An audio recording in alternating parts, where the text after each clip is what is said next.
بسم الله والصلاة والسلام على رسول الله. اللهم صل وسلم وبارك على سيدنا محمد سيد الخلق والمرسلين. السلام عليكم ورحمة الله وبركاته. يا إخوتي وأحبتي في الله، رب اشرح لي صدري ويسر لي أمري واحلل عقدة من لساني يفقه قولي.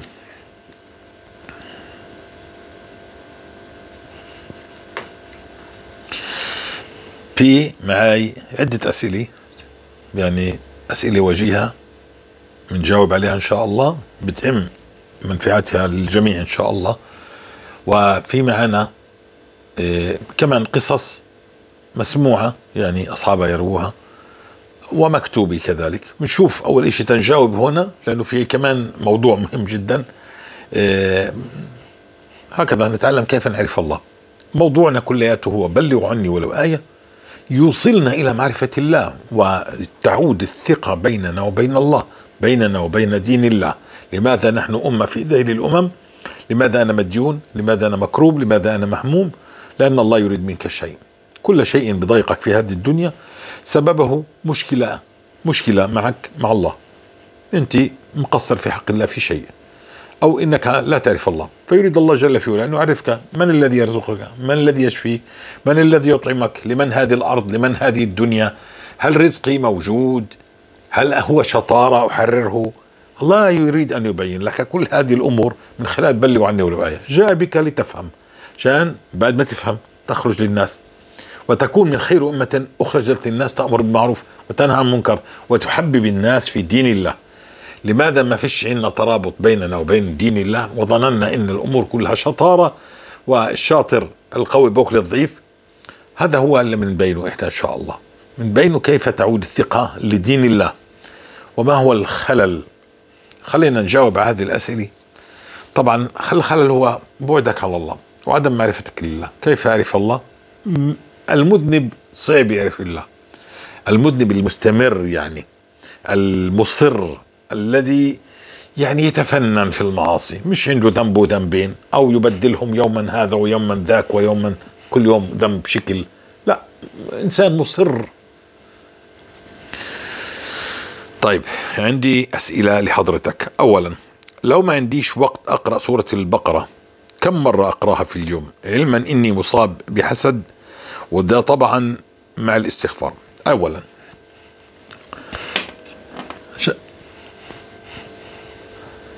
لطالما قلت إنه الاستغفار يرفع كل العقاب وكل البلاء. في درس نزلته قبل هذا اتكلم عنه. إذا أنت بتظن إنك أنت تحت البلاء فالاستغفار سيرفعه. إذا أنت بتعرف حالك إنك تحت العقاب فالاستغفار سيرفع العقاب كذلك. الذي يظن إنه بخير بقول لك أنا بعملش شيء، أنا ما بعمل شيء، أنا لا، ما في عندي ربا ولا في عندي حرام ولا في عندي، أنا أحفظ كتاب الله كل اليوم مثلا، ولكنه في عنده تعطيل. طيب جميل، استسلمت وتعبت، بدك تخلص من الأمر إنك هذا التعطيل، إذا بدك تسميه بلاء الاستغفار بيرفعه. طيب أنا تحت العقاب، أنا عندي إباحيات وعندي ذنوب، انتهي من الذنوب والزم الاستغفار، والاستغفار يرفع هذا اللي بتسأل عنه. فماذا أفعل إذا ما عندك وقت يا جماعة؟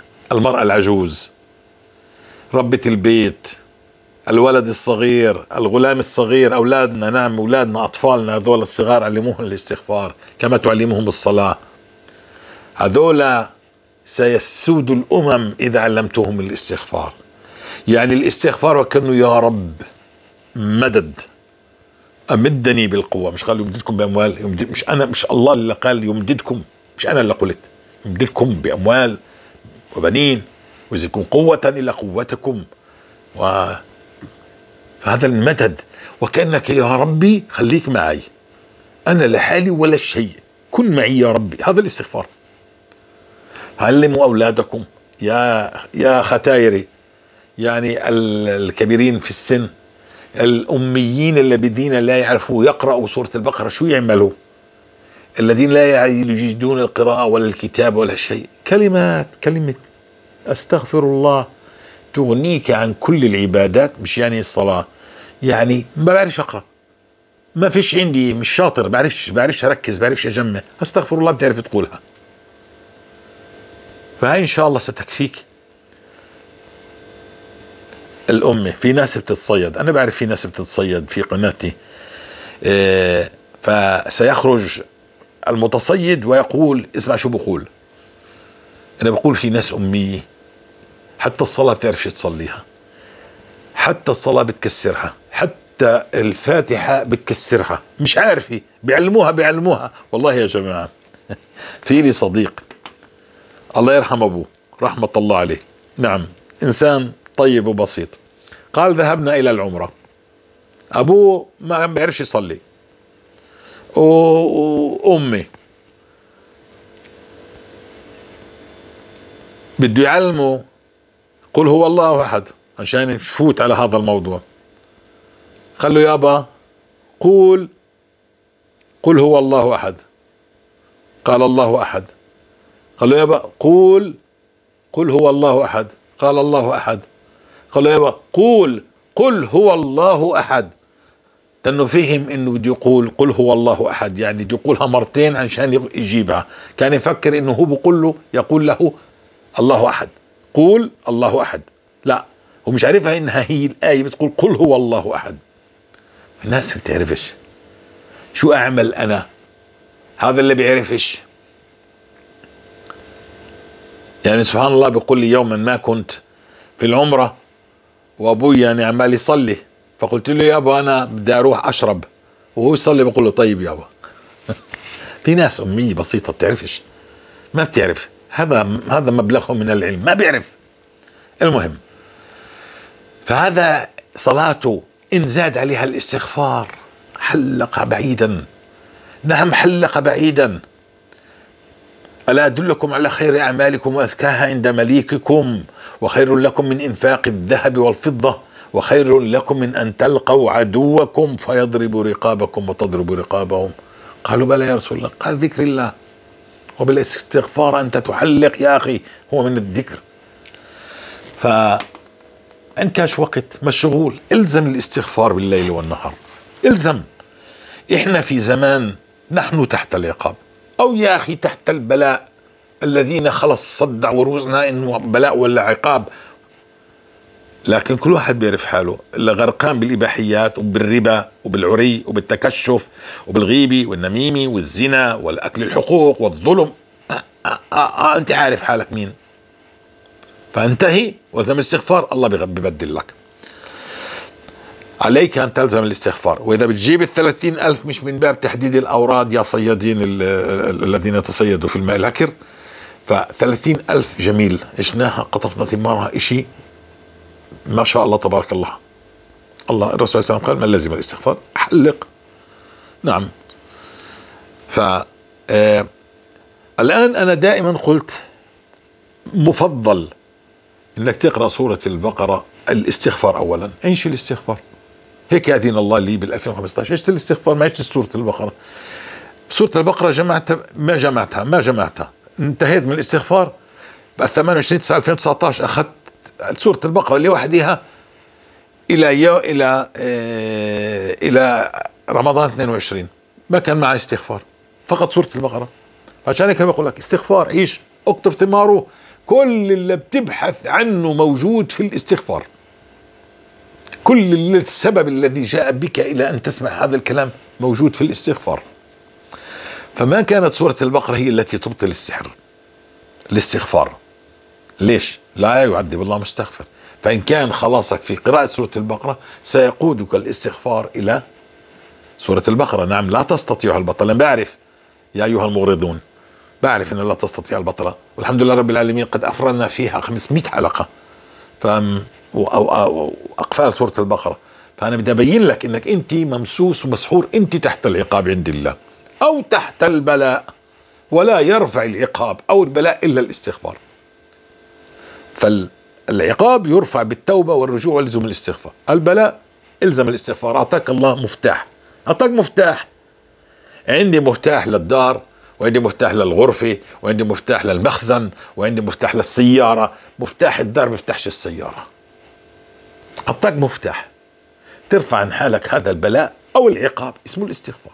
يلا شد حالك فيه وتظلكاش تجادل. إذا كنت أنت جديد بالاستغفار الزم استغفار، إن شاء الله 5 أشهر 6 أشهر 7 أشهر 8 أشهر سنة، الزم الاستغفار. اقرأ القرآن كله. الآن وين بدك تاخذ سورة البقرة؟ بتقول معيش وقت، ما بدناش احنا نخرب الاستغفار ونخرب سورة البقرة. احنا بلغوا عني ولو آية، احنا نعيش بلغوا عني ولو آية، نقطف ثمار الآية. أنا بينت لكم والفضل كله لله.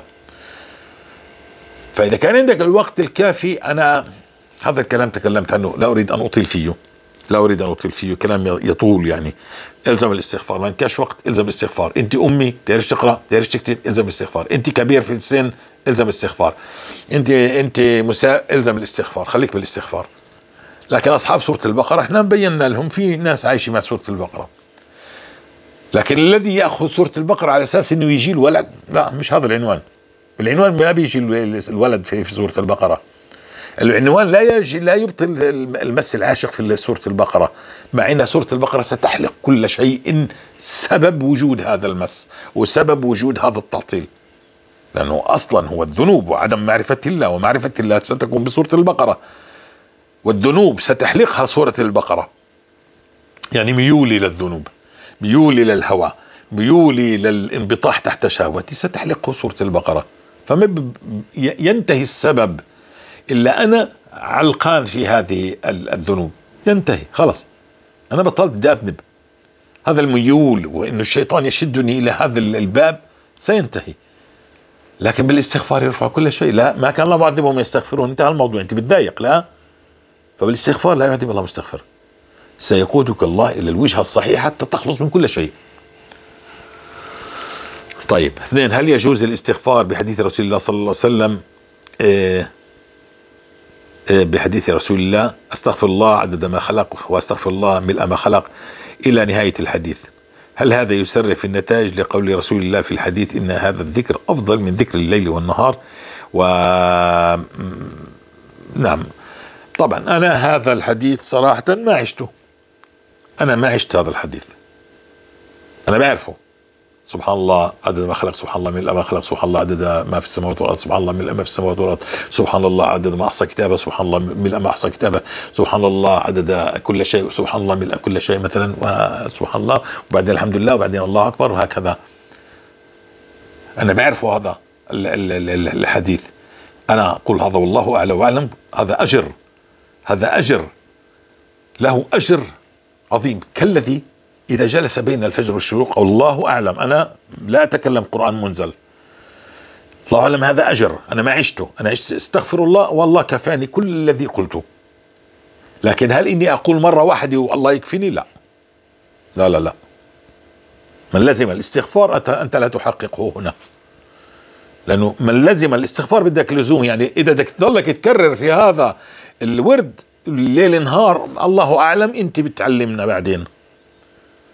هناك إخوة لزموا استغفر الله العظيم الذي لا إله إلا هو الحي القيوم وأتوب إليه، ووجدوا جميل، كالذي صلى على رسول الله بالصيغة اللهم صل وسلم على محمد، ووجد، ثم صلى بالصلاة الإبراهيمية آخر فوجد، هكذا. فأنت إذا وجدت بتقولنا، لكن لن تحقق إذا قلت مرة واحدة من لزم الاستغفار جعل الله له من كل ضيق مخرج وكل هم فرج ورزقه من حيث لا يحتسب. لا تحقق اللزوم. كالذي يعني جلس بين الفجر والشروق وكتبت له عمرتان تامتان أو كعمرة وحج. هل يعني خلص أنا تعفيت من الحج أو من العمرة؟ لا، هذا أجر الله بيعطيك، يعني كيف بيقولوها أجور. حلق من قرأ 3 مرات قل هو الله أحد، هذا يعني كأنه ختم القرآن عن جد، يعني الله بيعطيك أجر. ولكن هناك في كل حرف حسنة، وهناك في يعني أشياء كثيرة، في هناك تأثير عليك في قراءة القرآن كله. أقرأ 3 مرات تقول الله بيعطيك أجور.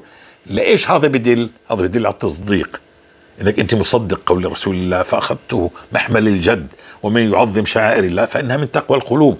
فأنت أخذت هذا الأمر محمل الجد، ولك في هذا الأمر أجر عظيم. فهمت؟ لكن هل إني هذا يحقق لي؟ أنا ما عشته، وما بتحقق فيه من لازم الاستغفار. تقولوا مرة واحدة وخلاص. قلنا صراحة كنا نقوله، ما تغير حالنا، لكنه الله أعلم شو أجرنا عند الله، ماذا كتب لنا الله عندما في صحيفتنا الله أعلم. ممكن ترددوا هيك من باب انك انت تاخذوا هذا الورد، يعني من باب الاجور، والله اعلى واعلم. 3، قول الحسن البصري استغفار يحتاج الى استغفار، اي يجب الخشوع في الاستغفار. طبعا هذا لا اظن انه قول الحسن البصري، هذا قول في بعض المشايخ، ما اظن انه قول الحسن البصري. حسن البصري سالوه، حسن البصري سألوه يا شيخ نشكو قلة الولد، فقال عليك بالاستغفار. وقال نشكو قلة المال، فقال فعليكم بالاستغفار. قال نشكو قلة المال، قال فعليكم بالاستغفار. المال والولد والمطر، عليكم بالاستغفار. قال عجبا لك يا حسن، كلما سألناك سؤال قلت عليك بالاستغفار. قال أولم تقرأوا قول ربكم فقلت استغفر ربكم إنه كان غفارا يرسل السماء عليكم مدرارا ويمددكم بأموال وبنين ويجعل لكم جنات ويجعل لكم أنهارا. موضوع إنه استغفار بده استغفار، لا، ما في شيء من الشكل.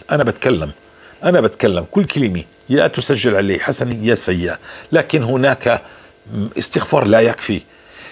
استغفار مع إصرار ماذا يأتي لك؟ بماذا يأتي لك؟ استغفار مع شرك ماذا يفعل؟ شرك خفي يحبط العمل، ذهب كل شيء هباء منثورا. استغفار مع إصرار وكأني أنا ماشي مكاني، مكانك سر لا تقدم. أنا لازم أتقدم، يعني لازم أنتهي وأتقدم، أترك الذنب وأتقدم بالاستغفار. فاستغفاري مش بحاجة، لن تحضر قلب، هذا كلام، هذا اسمه تضليل. كل من يقول لك استحضر قلب أو استحضر ذنب هذا يضللك، وهو ليس صاحب خبرة في هذا الأمر، ولم يعيش الاستغفار، ولم يعيش الصلاة على رسول الله، ولم يعيش أي شيء. كل الذين يقولون لك هذه حتى أكبر بدعة، هذا مطلوب منك في الصلاة، وقد أفلح المؤمنون الذين هم في صلاتهم خاشعون. تعرف ماذا يترتب عليك حتى تخشع في الصلاة؟ أن تترك الذنوب. بدك سورة البقرة، بدك تلزم الاستغفار، بدك الله يفتح عليك فتوح. نعم، مش إنك تغير بين آية وكل ساعة آية، لا، الذي يعرف. سورة البقرة بفضل الله بعد ما تكسر أقفالها الأربعة وتخلع كل هذه السقطات، وإنه الشيطان بيضل شغال فيك براسك وانت بالصلاة هذا أمر عظيم. قد أفلح المؤمنون الذين هم في صلاتهم خاشعون. نعم، في هناك قول لأحد العلماء: إذا لم تجد الحلاوة في 3 فاعلم أن الباب مغلق، في الصلاة أو في الذكر أو في قراءة القرآن. يعني حلاوة الصلاة تتلذذ فيها، أو حلاوة الذكر تتلذذ فيه، أو حلاوة قراءة القرآن، يعني هكذا تخشع وأنت تقرأ فيه، مش تخشع يقشعر بدنك لتلاوة القرآن أو للذكر أو هكذا. أما إني أستحضر ذنبا، الله قال نسوه وأحصاه الله. قلبي بيد الله. ذنوب أسود كالكوز المجخية، قلوب ملأى بالذنوب بالفتن، كيف تستحضرها؟ هذا كلام تضليل وتعجيز. أصحابه قالوه لأنه ما يعرفوا خارطة الطريق الاستغفار الذي يأتي بالثمار، فقالوا لك أنت ما استحضرتش قلب، لكن عليك أن تستحضر كمان الذنب. يعني إيش؟ أنا كل ذنب أجيبه وأحطه وصفته هيك وأصلي عليه، يعني كلام. إلزم الاستغفار، حقق شروط إنك لازم تستغفر، اترك الذنب والزم الاستغفار ولك الفرج إن شاء الله. الابتلاء، حضرتك قلت إنه بسبب عقابنا محتاج أفهم ده، وأن رسول الله صلى الله عليه وسلم الأكثر ابتلاء، وأنه معصوم من الذنوب، يبقى إزاي ربنا يبتلي لذنوبه؟ من قال الابتلاء هو للذنوب؟ من قال العقاب عقاب والبلاء الأنبياء أشد بلاء؟ البلاء هو إعداد، البلاء هو للترقية، أجور. البلاء هو إعداد، والبلاء هو الله جل في علاه لا يريد لأي عبد من عباده المخلصين أن يتعلقوا بشيء ولا شيء إلا الله. الله أخذ من رسول الله أولاده. نعم، الله ابتلاه بالجوع فتعلق في الله. نعم، عندما حوصر 3 سنوات ابتلي بالفتوحات مواطن كثيرة، إعداد يعده يعد أمة معاه، يعد جيل معاه، يعلم الجيل اللي معاه. الصحابة علمهم من خلال هذا البلاء.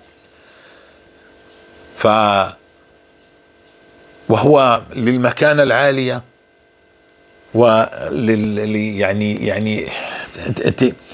يعني شوف الرسول عليه السلام في حادثة الإفك، في حادثة الإفك عندما طعن في عرضه في ستنا عائشة رضوان الله عليها،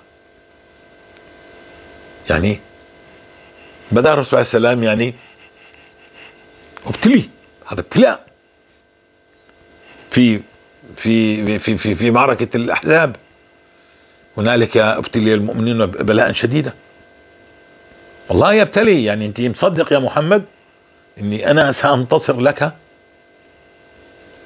الله بيبني، ما بينفع هيك على اللعب هيك، يعني خلص نازل من السماء ويلا يعني انا النبي اللي نزلت من السماء. لا، هو واحد منا.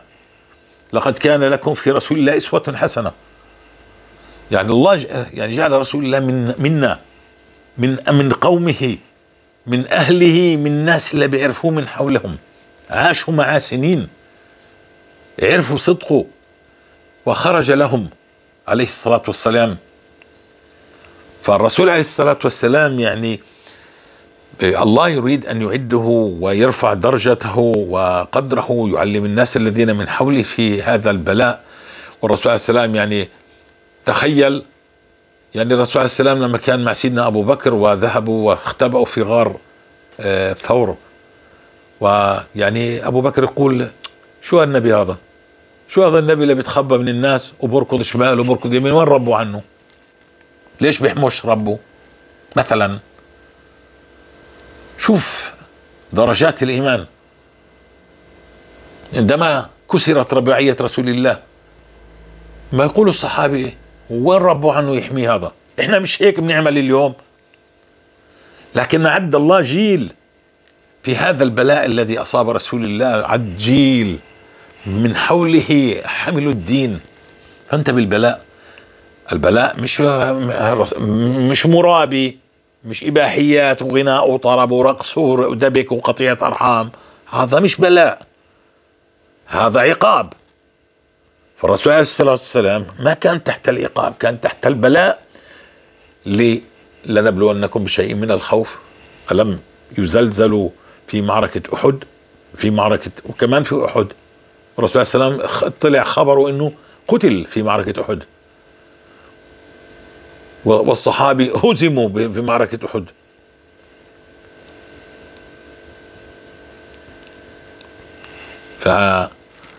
وبمعركة الأحزاب، وفي قصة الإفك، وفي يسمي في الهجرة، عندما أخرج من مكة. هذا مش بلاء؟ فالرسول عليه السلام كان تحت بلاء مش تحت عقاب يا جماعة. أما أنت إذا أنت مديون، فآية أطول آية في الله أعد الرسول عليه السلام عشان يعني يبين للأم كيف الحلول. بناه يتيم الأم والأب عشان لا يتعلق، خلص وحدي أخذ منه كل يعني جده وعمه وهكذا. لكن عندما أخذه في رحلة الإسراء والمعراج في عام الحزن يعني فرج عنه كل الذي كان عليه أفضل الصلاة وأتم التسليم. كيف يخرج لنا رجل ما فيش عنده خبرة؟ الله أعدوا للمواقف التي كانوا يحتموا فيها في رسول الله عندما يشتد وطيس هذا المعارك، كان يحتموا في رسول الله. الله أعد رجل خير رجل على وجه الأرض في الدنيا إنه رسول الله صلى الله عليه وسلم. ثم الذين يلوا ويلوا. ما بينفع إنك أنت تكون ما بتعرفش شيء وأنت عامل حالك ولي، ما بينفع تصير طبيب وأنت يعني خلاص أبوك أعطاك الصيدلية، يعني أبوك كان طبيب مثلا وقال لك يا ابني خذ هاي العيادة خذها إلك وأنت تكون دكتور محلي. ممكن تتربح منها اما تصير انت الدكتور محل ابوك وانت مش بتعلمي شيء، بينفع؟ ما بينفع، بدك اعداد، بدك تعليم، هذا هو. والله اعلى واعلم. في حياتنا رايح تصير في صدف انك انت فقدان اعزاء، حروب، يا في حرب. احنا عندنا امبارح صورنا الصواريخ هنا، نعم، بترت اجر اخت حتى هي من دار حجازي، عوضها الله وشفاها ان شاء الله. وهناك كمان مصابين كانوا، وحرقت سيارات، احترقت سيارات، نعم. وانتي مثلا وين ابني؟ اولادي بيشتغلوا من هنا وهناك، نعم، في منطقة حيفا، في منطقة عكا، في المناطق كلها التي تقصف. يعني هذا القصف وين ذهب؟ اين؟ شو بدك تعمل؟ لا نبلونكم بشيء من الخوف، يعني ممكن في الخوف مش رعب مثلا، خايف انا مثلا اولادي شو صار فيهن مثلا هكذا. هذا القصف اين وقع؟ قريب على اهلي، مش هون، عند جاري، عندي، هكذا، نعم.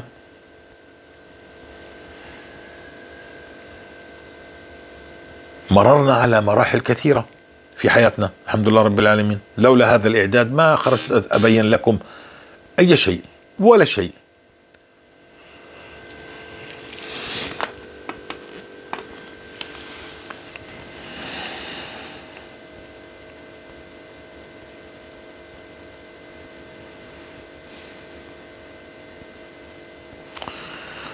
فالله يبتلينا، والمبتلى بيعرف حاله، المستقيم على أمر الله المبتلى يعرف حاله. لكن كمان مرة بقول لك إنه الاستغفار يرفع كل شيء.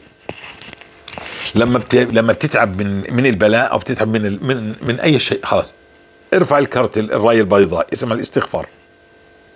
ومن كان الله معذبهم يستغفرون.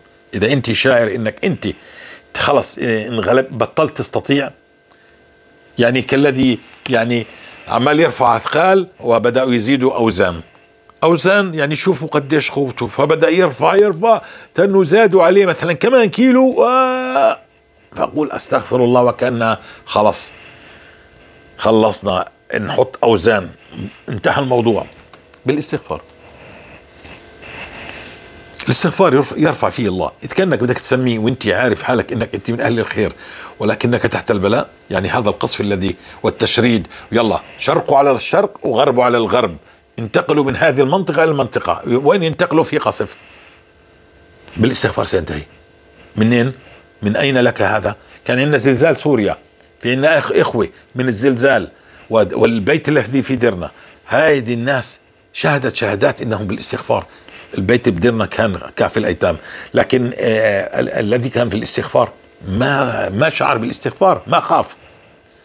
والله قال ومن كان معذبهم يستغفرون، ويا قوم استغفروا ربكم، يا قوم يا كلياتكم استغفروا ربكم يمتعكم متاعا حسنا الى اجل مسمى.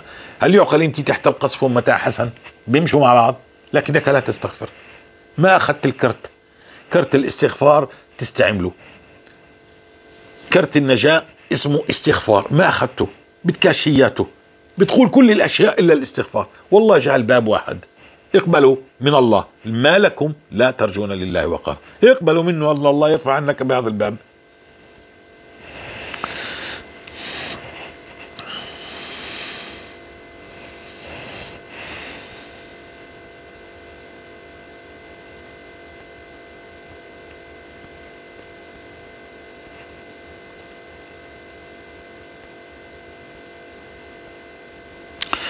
طيب احنا تكلمنا عن البلاء اعداد للاولياء الصالحين عشان يقوى عودهم، ومنها رفع درجات، ومنها عشان تمكين، عشان يخرجوا للناس ويبينوا للناس. ما بينفع اني انا اجي على جناحي طير ملكين واقول لكم افعلوا كذا وتفعلوا كذا. كل اللي بقول لكم عنه مريت فيه، ان كان سحر، ان كان دين، ان كان هم، ان كان كرب، ان كان كل الذي تكلمت عنه وتتكلم عنه انا بينت وانا عشته. فهذا ما كان في البلاء، حتى لو كان عقاب. قلت انت عندما تتوب وتبدأ مشوار الرجوع انت تدخل الى البلاء. ونبلوكم بالشر والخير فتنة. فاذا كان البلاء فيه هو العقاب نفسه، منا فيه عقاب يعني خلينا نقول منه عقاب ومنه بلاء، فكلاهما يرفعهم الاستغفار. متى أخذ سورة البقرة؟ السؤال الخامس، لما بتقطف ثمار الاستغفار اعطي الاستغفار حقه. ليش بتستعجل على سورة البقرة؟ بشوف أنا بدأت باستغفار 3 أسابيع وأخذت سورة البقرة، لماذا؟ من قال لك هذا؟ ليش؟ أنت في بلغوا عني ولو آية في مدرسة فيها فلان فلاني أخوك حجازي بيعلمكم، طيب أنت أخذت، ليش أخذت؟ إيش الاستغفار؟ شو بدك لوين بدك تصل؟ بينفع أنا اليوم أخذ 10 كورسات بالسمستر، 10 كورسات وأصير طبيب؟ بينفع؟ ما بينفع. بدك تمر إعداد، بدك تمر مراحل، في مراحل عند الله. الله خلق الدنيا في 6 أيام سواء للسائلين، ما خلقها بساعة. الله أمره بين الكاف والنون. لو أراد أن يخلق أكوان، أكوان مش كون، أكوان بكون فيكون، فبيكون من محمد حجازي تريليون محمد حجازي وقاعد يعطي دروس. هذا هو الله جل في علاه، أمره بين الكاف والنون. شو يعني أمره بين الكاف؟ كن فيكون، فيتكون أكوان مثل الأرض، أكوان مليارات الأراضي. فلا تستعجل أخي، عيش الحقيقة. أنت على خير مع الاستغفار، بتقرأ كل القرآن، كل شيء. خذ العبادات، أقم صلاتك، نعم خلي صلاتك في مسجد، اقرأ كل القرآن الآن، الزم الاستغفار، حقق 30,000 أو يزيد، لا تقلل، لأنه ما بتقلل تصير تنزل تنزل تنزل وهي تلاشى الأمر.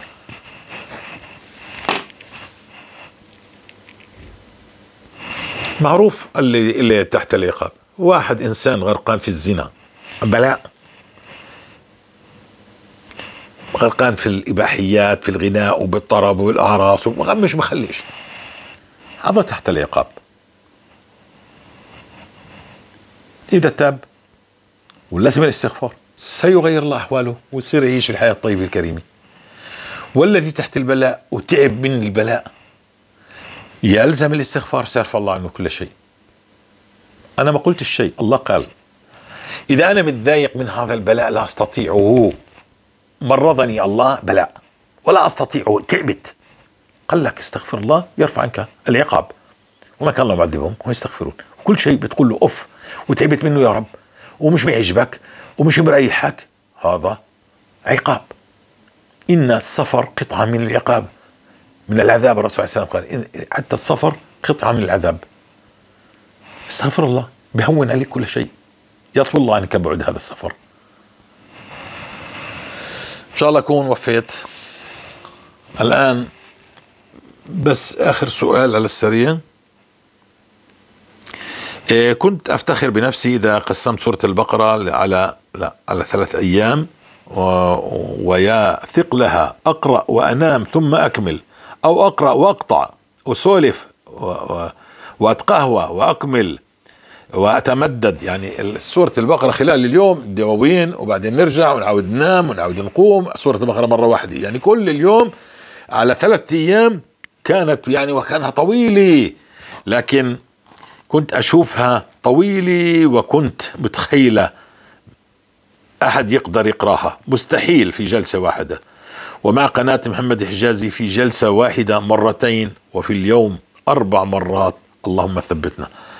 لحالها كان 3 مرات، كل مرة كل 3 أسابيع، كل 3 أيام مرة، وتأخذ معاها وكأنه في عندها بريك، دور تنام، دور تقوم، دور تسولف، هكذا، عشان خلال 3 أيام تنها تخلصها وتعبانة. معي في القناة بدأت تقرأها على جلسة 2 مرات و4 مرات خلال اليوم. إذا في همي من عند الله كله هين. لكن فكان في سؤال صراحة بدي أجاوبه. اليقين، لما عرفت أن أدعو الله وأنتم موقنين بالإجابة، يا جماعة بس هذا السؤال، موقنين بالإجابة ما بيجي هيك عبث. أنا اليوم خربان بالإباحيات والغناء والطرب، لربما إني أنا يا رب خلصني من هذا الأمر، ممكن يستجيب الله. لكن إني أنا بعدني غرقان في الإباحيات وعايف حالي ومش مخلي إشي من تكشف وعري وموقن في الإجابة، لا لا لا، ما بتزبطش، ما بتزبطش.